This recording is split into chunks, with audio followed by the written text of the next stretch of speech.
Can you give me an idea kind of where you guys are and Well, everything? right now, the Senate and the governor are relatively close, uh, and we're getting closer with the Assembly. Still, probably the single biggest stumbling block at this point in time is, do we move forward to borrow? And I and other senators are having a good deal of difficulty with that at this point. I believe there are still other things we can do within the budget.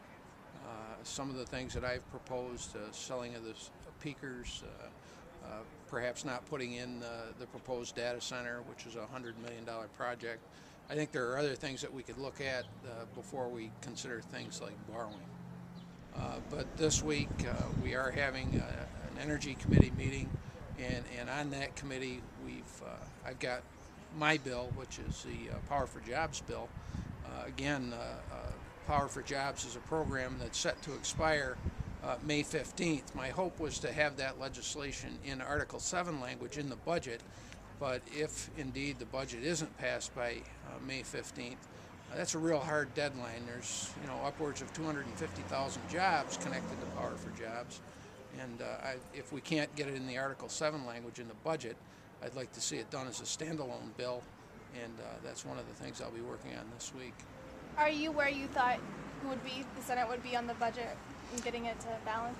Well, certainly I had hoped that we were all optimistic that we could get it done by the April 1st deadline. Obviously that didn't happen. I'm still optimistic we can get it done prior to May 15th, which is an important date not only for Power for Jobs but for school districts as well. I was interested to hear you say borrowing seems to be the major stumbling block, because my understanding is that the Senate and Assembly are still far away on school aid projections, I guess. But that's part of the borrowing. Okay. The Assembly wants to borrow $600 million to put back into the school aid, and it's not that the Senate doesn't recognize education. Certainly I'm a proponent, always have been, and will continue to be.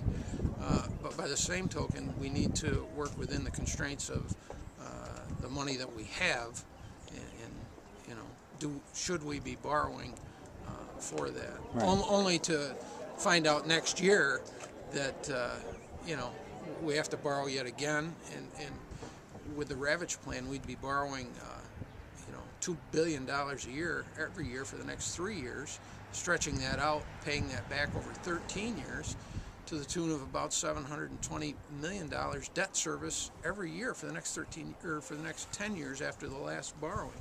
So I'm just not sure that that's the way we want to go. I think we need to focus more on reprioritizing, for example, the education aid, reprioritize that, and put more equity in the education aid between upstate and downstate. If you look at the amount of aid going into some school districts elsewhere in the state relative to the amount of state aid that's going into these districts up here, it's much greater. So a small percentage cut here means much more dollar-wise than it does downstate. Yeah. It sounds like you have a reticence to borrow, but I wanted to ask you about it seems like there's a proposal that's kind of being talked about where there would be a borrowing and then there would be a property tax relief element to this year's budget. Doesn't that seem sort of contradictory, that you would borrow and then provide people tax relief? It may appear to be contradictory, but what we're talking about is borrowing globally for the budget, if indeed we end up doing that. And the borrowing that we're talking about is more refinancing of tobacco bonds, that type of thing, in the Senate.